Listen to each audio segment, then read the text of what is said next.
Պարոն Իշխանյան, եկեղեցու դեմ հարձակումները շարունակվում են, կան նաև զրույցներ, որ հաջորդը Փաշինյան է գնալու հենց Մայրաթոր անձամբ գրոհելու։ Չի բացառվում, որ այս կիրակի սրա մասին ինչ կարող եք ասել։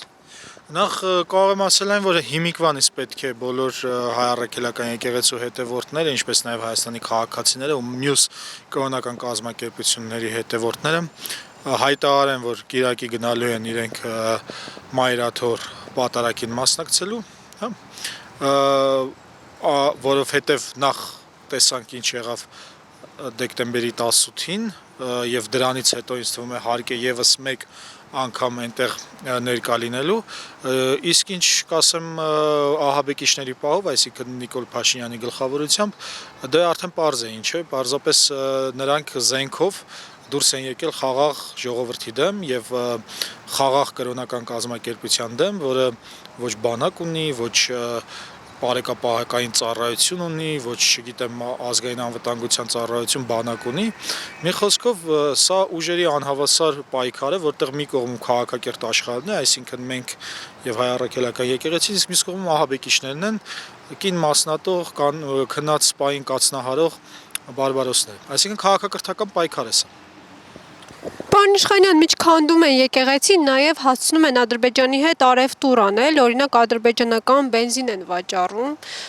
արդյոք այս ամենը ճիշտ եք համարում։ Այս ամենը կարող ենք ճիշտ համարել միայն այն պարագայում, երբ որ Ալիևյան ռեժիմը, ֆաշիստական գոյություն չի ունենա։ Այսինքն այն ռեժիմը, որը կրկնում եմ, մասնատում է հայ կանանց, քնած պային կացնահարողին հերոսացնում է, մտել է մեր տարածքները, գրավել է մեր տարածքները, 150,000 մարդու էթնիկ զտման եւ ցեղասպանության է ենթարկել,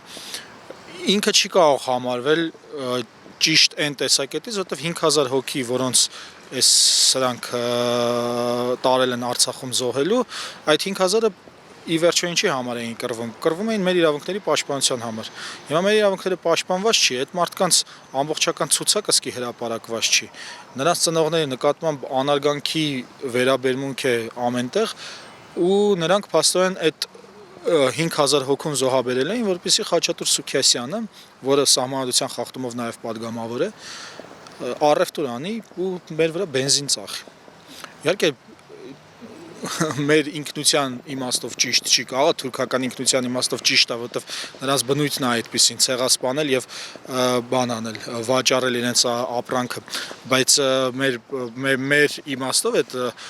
դեռ մի կողմ եմ թողնում են հաշվարկները, թե արդյոք ձեռք է տալիս Հայաստանին այդ բենզինը մտցնել Հայաստան թե ոչ, զուտ այն իմաստով, որ Արցախը հանձնածները պատժված չեն, Արցախը հանձնվել է սահմանադրության խախտմամբ, հռչակագրի ոտնահարմամբ, առանց ժողովրդի իմացության, մի հոգի ուղղակի գնացել է Արցախը ճանաչել է Ադրբեջանի կազմ։ Ու հիմա դրանից հետո ինքը շարունակում է պաշտոնավարել։ Ինքն է կայացրել որոշումները, որ Ադրբեջանից պետք է բենզին ներմուծվի, բայց նրա որևէ որոշում լեգիտիմ չի կարող լինել, որովհետև նա կապ չունի, ուզում է 100% ձայն հավաքած լինի։ Նա այդ 100% ձայնը նույնիսկ կհավաքի, հավաքում է մեր սահմանադրության եւ օրենքների հիման վրա։ Եթե նա այդ ստանալուց հետո խախտում է սահմանադրությունն ու օրենքները, նա իրավասու չի կատարելու իր այն պարտականությունները, որը կատարում է։ Հետևաբար այստեղ ոչ թե մինչև հարցնելը ճիշտ է ադրբեջանական բենզինը Հայաստան մտցնելը թե չէ, ճիշտ չի, որ քաղաքացիական պայմանագիրը դեռ շարունակում է քաղաքականությամբ զբաղվել, սա ճիշտ չի։ Դրանից հետո արդեն գալիս են մնացած սաղ սխալները։ Պարոն Իշխանյան, կուզենայի նաև անդրադառնալ Տիրադավ եպիսկոպոսներին, որ բերում են Մայրաթոր եւ բախում են հրահրում, իրենց պահվածքի մասին նաև կուզենայի մի փոքր խոսեք։ Նրանք պատաններ են եւ նրանց պետք է ազատագրել։ Նրանցից կարող է 1-2 հոգին կամովի է դա արել։ Այնտեղ ակնհայտ երևում է, ոնց որ ասենք arczepiskopos Միրզախանյանը դեռևս բանի ժամանակ Վրաստանի թեմի առաջնորդ լինելու ժամանակ Վրաստանից շատ են բողոքել նրա մասին, լավ, ասենք այդ մեկը ենթադրենք բան է, այն Գեղաշենցի ԱՎ-ի պես այդ դավաճանական այդ խառնվածքը ունեցող մարդ է, բայց այնտեղ մարդիկ են, որոնք փաստորեն ինչ-որ շանտաժների պատճառով են արել կամ գործ են հարուցել վրաները, ասել են, եթե չանցնես մեր կողմ, մենք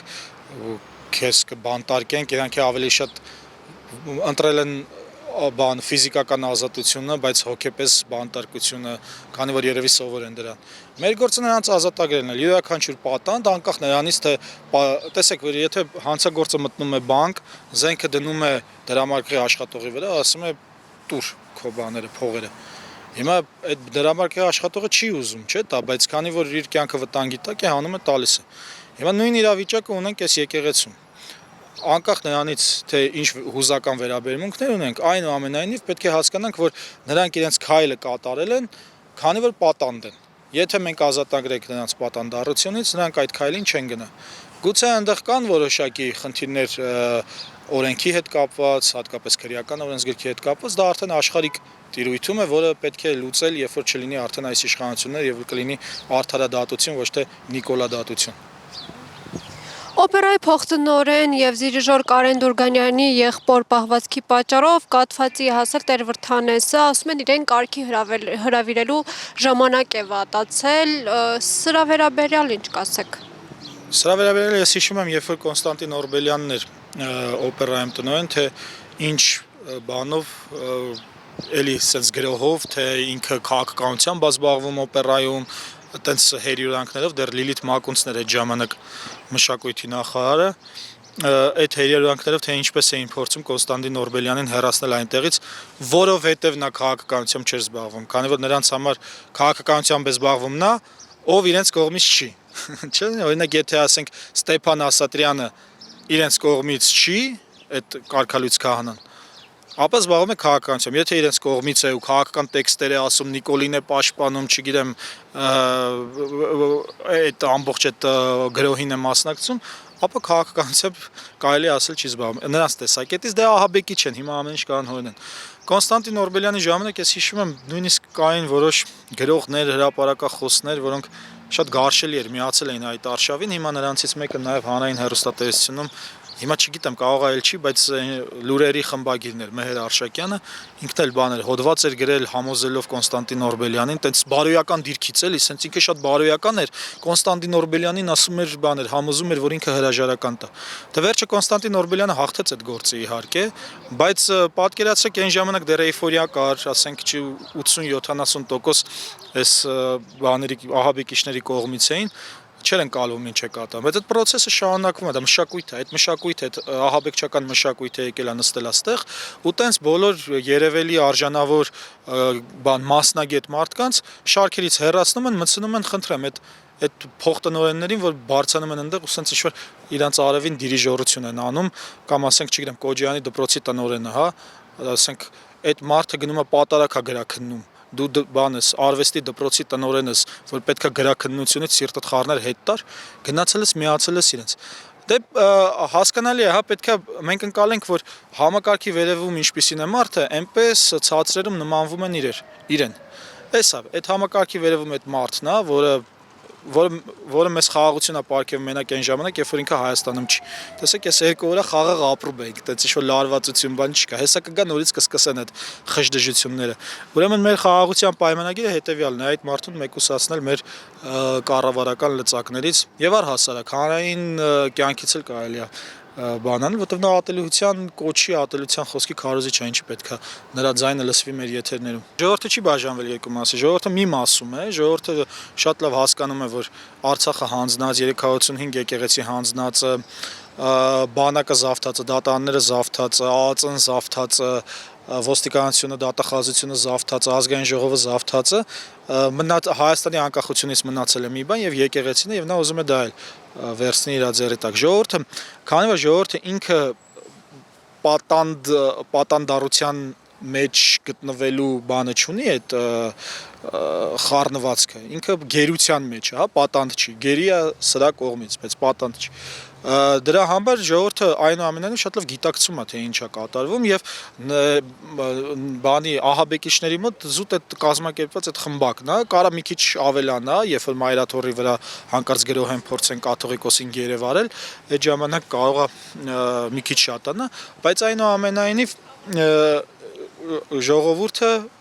մեր ժողովուրդը քաղաքակիրթ ժողովուրդ է, չէ՞, մենք քաղաքակրթության ներկայացուցիչներ ենք եւ մեզ համար անընդունելի օրինակ քնած մարդուն կացնահարելը, կին մասնատելը, չէ՞, դες բաները անընդունելի են։ Իրանց համար ընդունելի է, իրանք այդ բանն են, խառնվածքի տեր մարդիկ են։ Հիմա հարցը թե ինչ հանգուցալուծում կունենա, այս պահին այտենց դրան պատասխաններ տալը բան չի, արդյունավետ չի։ Ավելի արդյունավետ է մտածել թե ինչ կարելի անել է սպարագայում, որպեսզի չլինի այն, ինչ թուրքական աշխարհի նպատակն է, հա, ջնջել հայկական եկեղեցին, տարալուծել Հայաստանը Թուրքիայի մեջ, ստեղ սարքել Ադրբեջան, հայերին ստեղից դուրս շպրտել։ Մի բան հստակ է, որ պետք է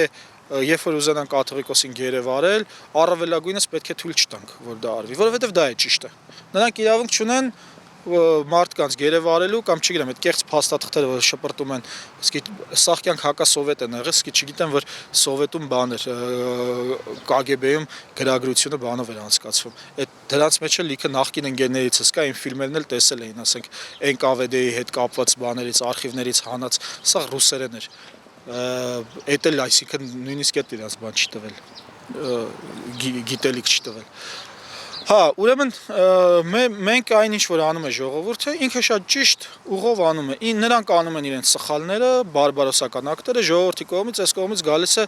իր ճշմարիտ խոսքը, հակազդեցությունը եւ ասում եմ պետք է այս ճշմարիտ խոսքը նաեւ դառնա այն ուժը, որով թույլ չտան, որ այս ահաբեկչությունները շարունակվի։ Իհարկե, կրկնում եմ, ուժերի համամասնությունը շատ տարբեր է։ Նա ունի ԱԱԾ, ունի